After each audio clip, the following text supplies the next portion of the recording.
Union के ही कर्मचारी संगठन के पदाधिकारी ही लड़ेंगे, माननीय रामराज विश्वकर्मा जी ही लड़ पाएंगे। अन्यथा आज जो भी संगठन लड़ाई लड़ने के लिए तत्पर रहे। विश्वकर्मा जी संघर्ष करो, हम तुम्हारे साथ हैं। विश्वकर्मा जी संघर्ष करो,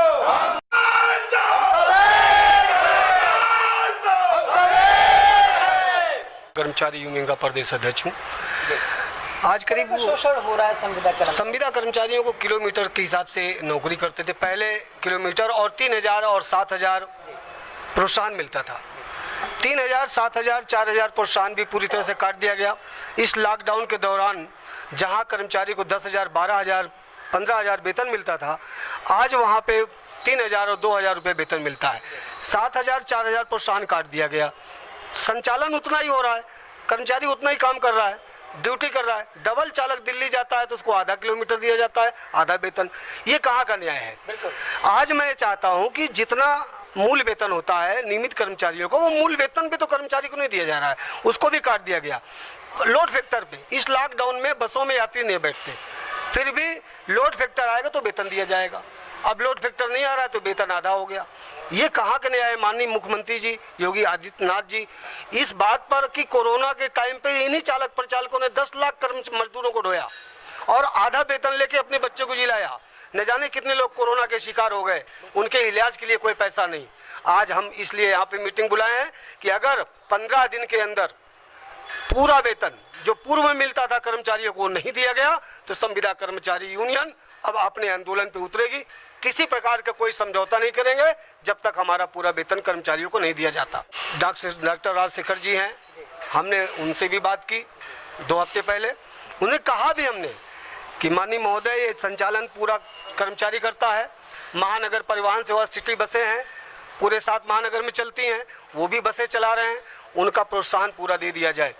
और नियमित कर्मचारियों को आप पूरा वेतन दे रहे हैं तो संविदा कर्मचारियों को पूरा वेतन क्यों नहीं दे रहे हैं? उन्हें भी पूरा वेतन देना चाहिए क्योंकि काम उतना ही कर रहा है। तो जितना वेतन पहले देते तो उतना वेतन तो दिया जाए। माननीय एमडी साहब ने, डॉक्टर राजशेखर जी ने यह सीधा जवाब दिया कि नियमित कर्मचारियों की तो बात मत करिए। उनका मुखिया माननीय मुख्यमंत्री योगी आदित्यनाथ जी हैं। संविदा चालक प्रचालकों को हमने भर्ती किया। हमारी इच्छा होगी जितना हमारे पास पैसा होगा उतना पैसा हम देंगे। काम करना चाहते तो काम करें, नहीं काम करना चाहते तो ना करें। आखिर जो कर्मचारी मजदूर चालक प्रचालक आज 20 वर्षों से इस विभाग को खून से सींच रहा है, आज वो छोड़कर जाए तो कहाँ जाए? इसके लिए हम लोग तत्पर हैं।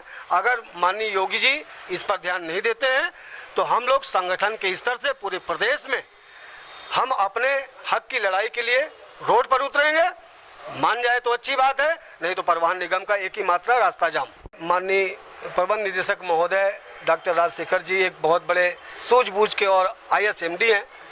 उन्हें अपने कर्मचारियों पर जिस तरह से उन्होंने वार किया है कि नियमित कर्मचारी की बात मत करिए। नियमित कर्मचारी को सरकार वेतन देती है और संविदा के चालक प्रचालक, लेकिन संविदा ही तो परिवहन निगम को चला रहा है। 95% संविदा के चालक प्रचालक, सिटी बस को ले लीजिए, रूरल में ले लीजिए, संविदा के चालक प्रचालक कमा के लाते देते हैं। उसके बदले में 40,000 से लेकर 80,000 रुपया तक का वेतन परिवहन निगम के नियमित कर्मचारी को तो दिया जाता है। और जो संविदा के चालक प्रचालक हैं जो 12,000 और 17,000 पाते रहे, आज उनको 8,000 और 7,000, 6,000, 2,500 रुपया दिया जा रहा है। ये कहाँ का न्याय है? क्या मुख्यमंत्री जी इसका नहीं जानते? मुख्यमंत्री जी भी जानते हैं। इस कोरोना में जो मजदूरों को ढोया इन्हीं संविदा के चालक प्रचालकों ने ढोया और अपनी जान को हथेली में लेके माननीय मुख्यमंत्री के आदेश का पालन किया। और माननीय मुख्यमंत्री जी तक मांग पत्र भी जाता है, मीडिया के द्वारा जाता है, सोशल मीडिया में चलता है। तो क्या माननीय मुख्यमंत्री जी इस पर ध्यान नहीं दे सकते? ये 40,000 कर्मचारी किस घाटे में जाके मरेगा? अगर ये 40,000 कर्मचारी मजदूरों का परिवार रोड पर उतरेगा तो माननीय योगी जी समय आएगा तो इसका भी नतीजा और परिणाम भी आपको मिलेगा।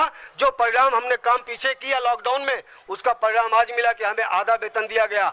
लोड फैक्टर के आधार पे वेतन दिया जा रहा है। हमें लोड फैक्टर से क्या मतलब है? लॉकडाउन में यात्री नहीं चलते, ये माननीय योगी जी का आदेश था। सोशल डिस्टेंसिंग में चलेंगे तो इनकम कहाँ से आएगी? अब इनकम नहीं आएगी तो हमारे वेतन नहीं दिया जाएगा। तो आप वाहन मत चलवाइए, गाड़ी मत चलवाइए, खड़ी करा दीजिए। आपने खड़ी भी करा दी, अब सारे मजदूर कहाँ जाएंगे?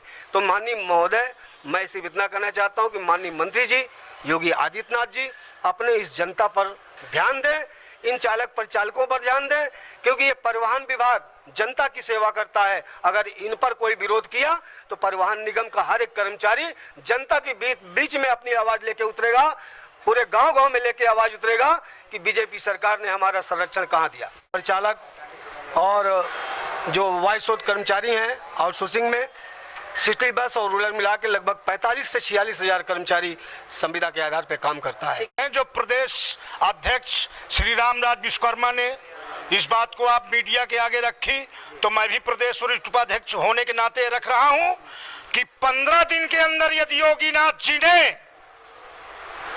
इस फाइल सन 2001 तक, सन 2010 तक जो इन्होंने फिक्स की बात कही है, तो यदि 15 दिन के अंदर माननीय मुख्यमंत्री योगी आदित्यनाथ जी इस कार्य को नहीं करते हैं तो हम पूरा संविदा कर्मचारी जितना भी है 35-40 हजार संविदा कर्मचारी है, वो कार्य बहिष्कार कर देगा और अपने घरों में बैठ जाएगा। जिससे गाड़ी चलवाना है वो चलवाए, हम लोगों से अब गाड़ी नहीं चलेगी। 6-7 हजार में हमारा कार्य नहीं चलने वाला है। हमारा परिवार भुखमरी के कागार में है। हम लोग जिस तरह गाड़ी चला के अपना जीवन यापन कर रहे हैं वो आत्मा जान रही है। सभी कर्मचारी हमारे दुखी हैं। इसलिए मैं योगीनाथ जी से आखिरी वर्ड कहता हूं कि अब भी संभल जाओ। माननीय एमडी महोदय, तुम भी समझ जाओ, नहीं संविदा कर्मचारी 90% है। यदि वो चक्का जाम कर दिया तो हाहाकार उत्तर प्रदेश में मच जाएगा।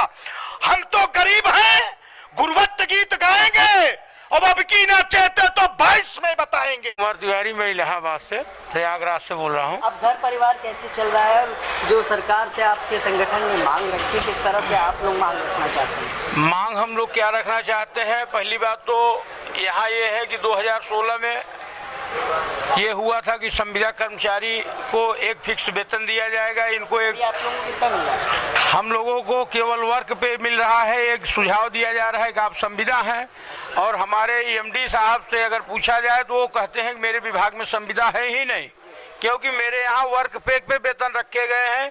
जितना काम करते हैं उतना पैसा पाते हैं। दिहाड़ी मजदूर हमारे यहाँ है, कोई संविदा कर्मचारी नहीं है। अगर ये आवाज़ हम लोग अपने काम के लिए उठाते हैं, जैसे कोविड-19 में हम संविदा कर्मचारी जितने रेगुलर चालक परिचालक हैं रोडवेज परिवहन विभाग में, वो झाड़ू लगाते हैं, कुत्ता बटोरते हैं, गेट पर गेट कीपरी करते हैं, वो 60 से 70 हजार वेतन पाते हैं। और माननीय आदित्यनाथ जी ने जो भी कहा था कि आप प्रवासी मजदूर ढोइए और डेली आपको 300 रुपये खुराकी मिलेगी। मार्च से हम लोग पूरा ढोए, लेकिन कोई उत्तर प्रदेश का कर्मचारी कहते कि 300 रुपये पर डे के हिसाब से किसी कर्मचारी को मिला हो। हाजिरी बनाई गई लेकिन पैसा किसी को नहीं दिया गया, किसी को 300, किसी को 600। अब इसी तरीके संविदा का वेतन तो बनता है। ये बसें कब से खड़ी कर दिया आप लोगों ने? बसें हम लोग चला रहे हैं, जितना पहले चला रहे थे उतना आज भी चला रहे हैं। जैसे अभी समय हम आपसे बात कर रहे हैं, अधिकारी की निगाह में आ जाएगा तो अधिकारी ये कहेगा कि इसको किसी न किसी बहाने आरोप लगा के, हमारे महेंद्र मिश्रा जी हैं, ये 0 रोड डिपो में नौकरी ज्वाइन भी नहीं किए, इनकी संविदा जबरदस्ती समाप्त कर दी गई, क्योंकि यूनियन के हक में, अपने काम के हक में आवाज उठाते हैं। मैं गोविंद कुमार, प्रदेश महामंत्री नगरीय परिवहन इकाई उत्तर प्रदेश। मैं आपके चैनल के माध्यम से ये अवगत कराना चाहता हूँ कि वैश्विक महामारी कोरोना काल में जब पूरे देश में आर्थिक संकट की स्थिति उत्पन्न है और ऐसी दशा में सरकार व शासन स्तर से निर्देश भी है, श्रम आयुक्त के यहाँ से भी निर्देश है, किसी भी कर्मचारियों के वेतन में कोई कटौती न की जाए, उन पर अनावश्यक कार्रवाइयाँ न की जाए। सरकार शासन के आदेशों के उपरांत भी हमारे प्रबंधन के अधिकारियों के माध्यम से उत्तर प्रदेश परिवहन निगम में समस्त कर्मचारियों के वेतन में कटौती कर दी गई है तथा city transport service Uttar Pradesh नगरीय परिवहन इकाई में भी जो कार्मिक कार्य पर है उन समस्त के कर्मचारियों के वेतन में 3,000, 4,000 और 7,000 रुपये वेतन की कटौती कर 4,000, 2,000, 6,000 मात्र वेतन भुगतान किया जा रहा है। जबकि विषम परिस्थितियों में, चाहे वो चुनाव काल हो, चाहे वो आपदा स्थिति उत्तराखंड जैसी रही हो, चाहे वो अभी लॉकडाउन के समय में जो मजदूरों को ढोने के लिए परिवहन निगम की बसों का अहम रोल अपनाया गया।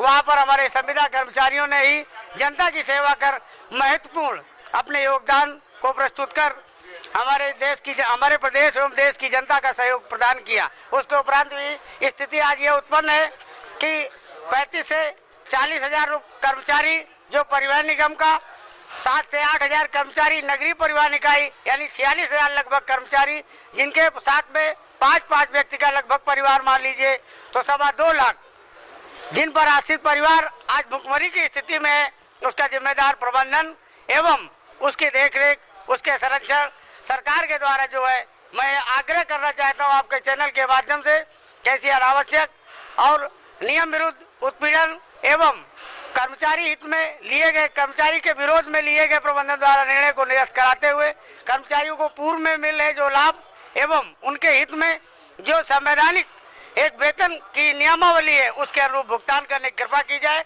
अन्यथा समस्त कर्मचारी यहाँ का अंत में ऐसे अनावश्यक और नियम विरुद्ध पारित आदेशों से उत्पीड़ित एवं दुखी होकर के मजबूरन उस स्थिति में जाने के लिए विवश होगा, जिसमें अनिश्चितकालीन कार बहिष्कार, यात्री सुविधा में असुविधा, विभागीय क्षति इत्यादि अन्य तमाम प्रकार की सुविधाएं उत्पन्न हो सकती है। इसके जिम्मेदार प्रबंधन प्रशासन एवं उत्तर प्रदेश की माननीय मुख्यमंत्री जी के नेतृत्व की सरकार होगी और इसका परिणाम भी आज नहीं आने वाले 2022 के परिणाम के चुनाव में समक्ष प्रस्तुत नजर आएगा।